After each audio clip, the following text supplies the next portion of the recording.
This is the Big O Show. This is the Big O Show. Alrighty. How you feeling, baby? You feeling good? Feeling good. Oh, how are you? I'm feeling great. Can't complain. Actually, my foot has responded for the first time in a year, Manny.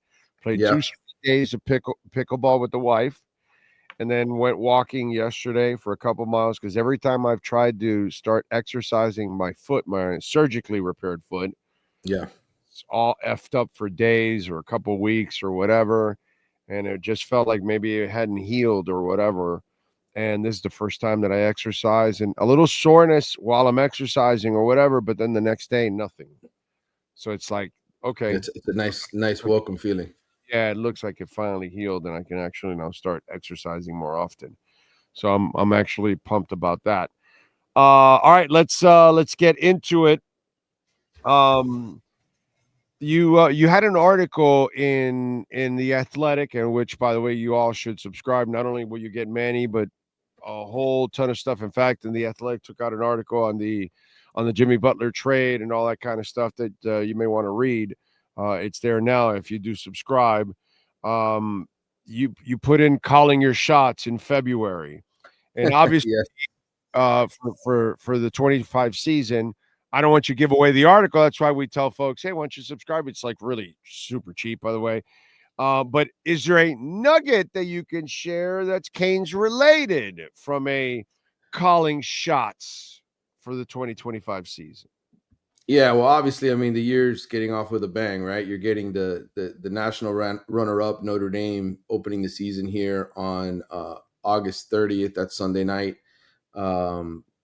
Week one, and a lot of big games that weekend. You're going to have Texas, Ohio State. You're going to have LSU, Clemson.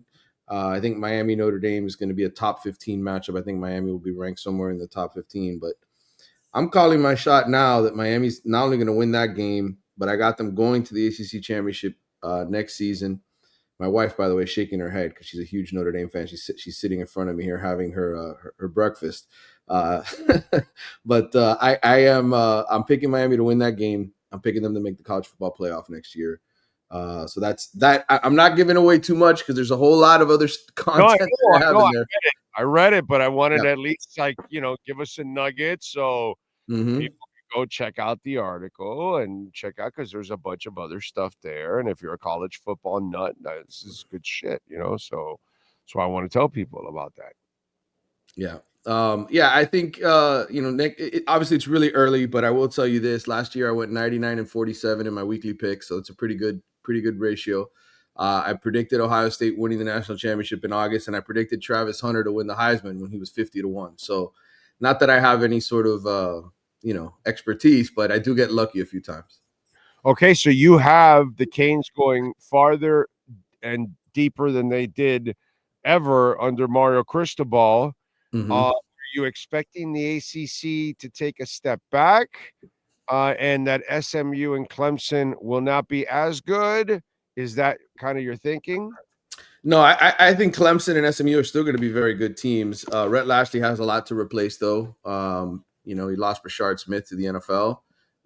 There are guys that are going to be, leaving that program. I don't think SMU has nearly as much depth as other programs do, but he's a very good coach. Miami's got to play that game on the road in Dallas in the middle of the season. Clemson, in my mind, is the best team in the ACC right now. I think a lot of it has to do with the way that they finished the season. Cade Klubnik, to me, was really impressive in that loss at Texas in the playoffs. So I was down on Clemson at the start of last season because I felt like they had a lot of guys that needed to prove themselves.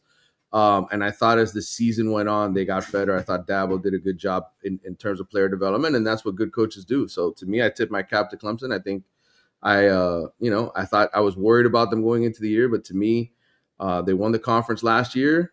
They got a running back to replace in Phil Maffa. That won't be easy, but I do think Clemson is the best team in the league right now on paper. Okay, and also the cheapness on the NIL side. I thought too it was going to hurt them, and at least it didn't hurt them in this conference. That's for damn sure. Okay, so we're early in the off season, but there's been already a lot of progress with commitments and stuff like that. And obviously getting, maybe the best quarterback in the portal. What is the weakness of the 25 Canes, since you have them going pretty deep, but there has to be an area of serious concern for you that this could be an area that could cost them a game or something? Yeah, I mean, I think wide receiver, they had one of the best wide receiver units in the entire country last year. And, you have to go out and you got to replace guys that were big time producers. Xavier Restrepo is gone. You've lost, who else? Jacoby George was a big time producer for you. Sam Brown wasn't as good as I think people thought he might be when he got here. And, but he's a veteran guy. And right now you're very, very young in the receiver room. I mean, you got CJ Daniels from LSU, the transfer, who's played a lot. He's got 30 career starts. The rest of that wide receiver room, one combined start, and that's JoJo Trader, who is going to be a second-year sophomore next year. So, and he played in the bowl game. JoJo looked good. I think JoJo is a legit, future NFL-type receiver. But you got C.J. Daniels, JoJo Trader, and a bunch of other guys that, to me, have a lot to prove. Nikar was very hyped. Let's see if he takes the next step. Ray Joseph. He's been here now 3 years. When is he going to turn the corner and become a consistent playmaker? I know Uncle Luke out there is going to tell you he's going to be a badass because he played for Luke at Edison, but he's yet to really make the move, Ray. And I like Ray as a person and as a player, but it's a different thing to do it off the field, to do it at 7-on-7, to do it in high school, and then you get to college, you got to take that next step. Chance Robinson, guy that we didn't really see at all last year, will be another one they're counting on, and then a bunch of freshmen. So to me, I think Miami's going to address receiver in the transfer portal. They're probably going to go out and try to get a veteran once the transfer portal reopens in the spring. But I think that, without question, has to be the number one, worry / concern going into the season. You have talent, but that doesn't mean shit. You got to go out and produce. And Xavier Restrepo produced. Jacoby George produced. Those guys made plays for you. You have a bunch of guys that have yet to do it. Canes finished up their run through the combine. What'd you think? Well, they've got a great group this year. I mean, 10 guys going to the combine. I think Elijah Arroyo is going to be, to me, kind of the surprise in terms of at the next level, a guy who you say, man, I wish we would have seen more of Elijah Arroyo at Miami than we did because he was injured for most of his career. But I think, they have a good group this year. This is going to really help them on the NFL front. They need guys to play on Sundays, to be playmakers on Sundays. Damian Martinez is going to be a big part of that. I think Damian Martinez is going to be in the league for a while. You'll be able to say he's a Cane. Obviously, Cam Ward is really going to help Miami's image if he can become if he's the number one pick and then the starting quarterback for a team for the next 10 years. That's going to help Miami's recruiting efforts for the quarterback position going forward. So to me, this is all about, as a program, going from where you've been for 20 years, which is basically completely irrelevant and not where you were before that, to having an opportunity to be seen. And that helps when you can point to Sunday. That helps more than anything else in convincing kids that your school is the place to be. And Miami needs that badly. It almost feels like, was it did we really see Greg Olsen like dominate here, or it was kind of like flashes? And yeah, I think they were all flashes. Hall of Fame, right? Because if I remember correctly, like, we knew Greg was a badass, but it was like he didn't really have like monster years here, right? And then he went to the NFL and Hall of Fame caliber player.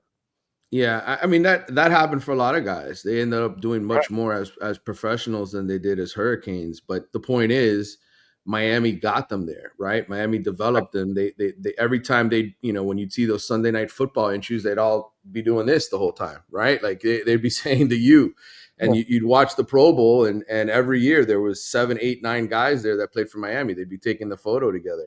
That ended. That ended a while ago now. It's been a few years since they've had that many guys dominating on Sundays, and they need to get back to that so that there are no issues, so that they aren't losing any recruiting battles. Obviously, Mario has to win on the field too on Saturday.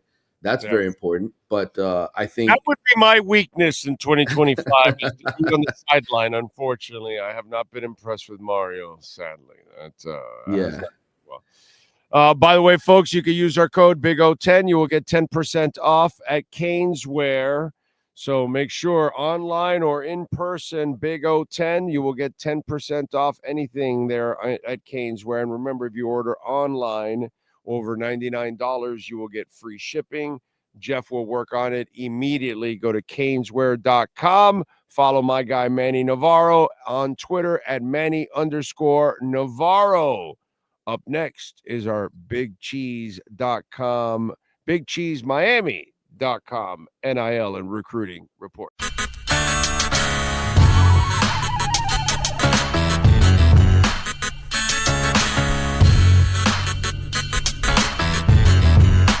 This is the Big O Show. This is the Big O Show.